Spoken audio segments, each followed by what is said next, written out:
Welcome to our special call meeting. This is a meeting where we'll have our first public hearing for the proposed 2024 millage rate. And I want to thank everybody for coming out this morning. I don't expect a long meeting this morning, but we will have another public hearing this evening during our regular city council meeting. So I'm going to kind of just explain the process this morning, how it'll go.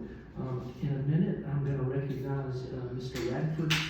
He is going to go over the tentative millage rate, the city manager's proposed millage rate.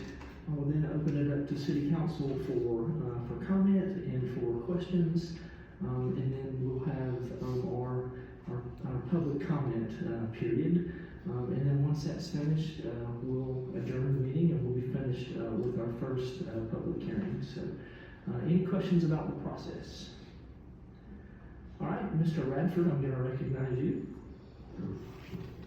Thank you, Mayor. As you indicated, that state law requires cities, counties, and school boards to advertise a tax increase whenever the previous year's millage rate would generate additional revenue from the previous fiscal year, the previous year. Our city clerk published the state required notice that we intended to tentatively adopt a millage rate of 3.69 mils. This is the same rate that we had last year. And without this tentative increase of 4.41%, the millage rate would be 3.534 mils. It also requires we hold 3 public hearings, and you go by those. The third and final public hearing will be on September 16th, as you said, at the special call meeting. All hearings will be held in the council chambers. 3 factors have shaped the changes to the Sugar Mills Digest for 2024. One is reassessments of existing properties by the Gwinnett County Tax Assessor. That's a net increase in our digest of $74.6 million. New additions to the digest, such as new construction or major renovations, that's a gross increase of $63.4 million. A substantial increase in exemptions from $29.5 million in 2023 to $84.1 million, and a net increase of $54.5 million. This increase in exemptions is primarily the result of the increased homestead exemptions passed in 2023. Sugar Hills Digest has traditionally been heavily residential with mostly single-family detached products. At one point, the digest was well over 92% residential. Our digest continues to become more balanced every year. 24 digest is 75% residential and 25% commercial and industrial. Much of this digest diversification and balance is the result of the E-Center and related downtown campus halo effects. A healthy and sustainable digest balance would be around 60%, 40%. This won't happen overnight, but moving in that direction is homeowner friendly. I'm helping to shift the property tax burden to the industrial and commercial tax base.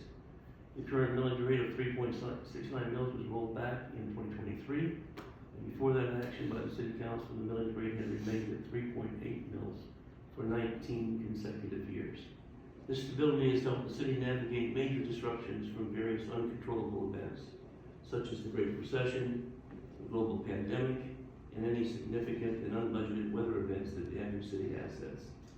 Despite these major disruptions, the city has been able to keep service levels consistent and reliable. However, we must continue to be prepared for the next inevitable disruption, such as a slowdown in the economy, major storm events, or worse, prolonged recession. The city is in excellent financial health because of sound fiscal management investments in city assets that have attracted private sector assets and strategic use of tax-exempt bonds. The city just received a clean bill of health from our independent auditor for the 11th consecutive year that our management team has been in place. The city's most dramatic population increases occurred between 1990 and 2000, and then 2000 to 2010. Our rates have slowed substantially to an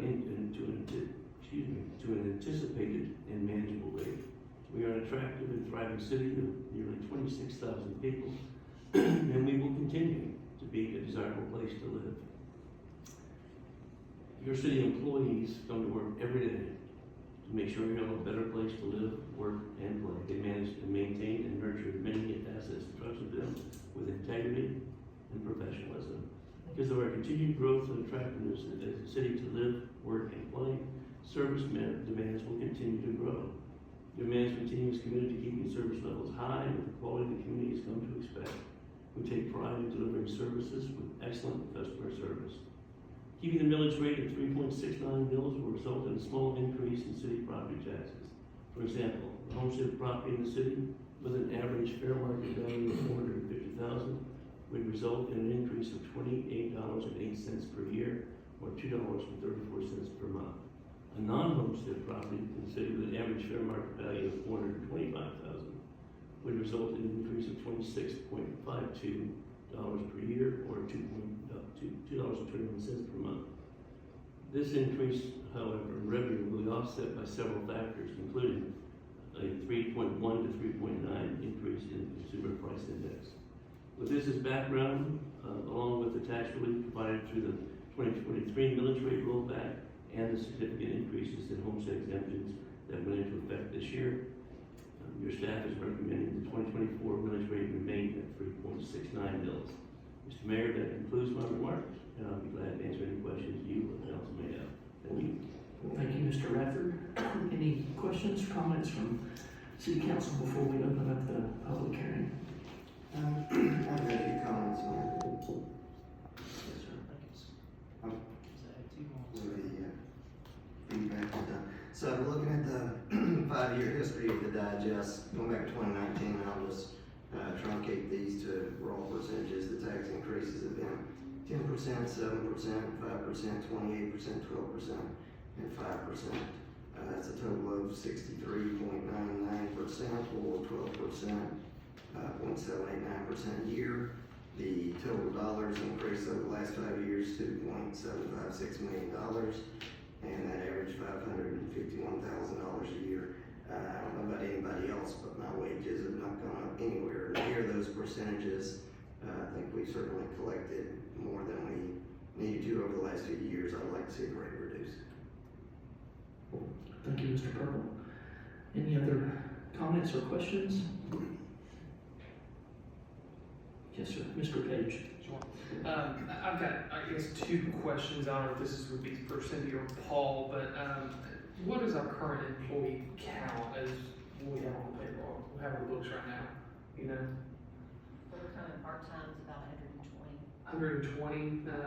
And then, I mean, I'm assuming that we're looking at some sort of cost of living increase just to base salary increase. Do we already have a number or a percent in mind, I guess? We are building the budget now, but we are looking at somewhere between 3% and 4%. Our neighbors in South Swanee is at 4% in a cost of living increase. I know Swanee is there. Is Buford also anticipating? I don't know if we have. We're collecting that data now. Okay, all right, thank you. Thank you, Mr. Page. Any other questions or comments?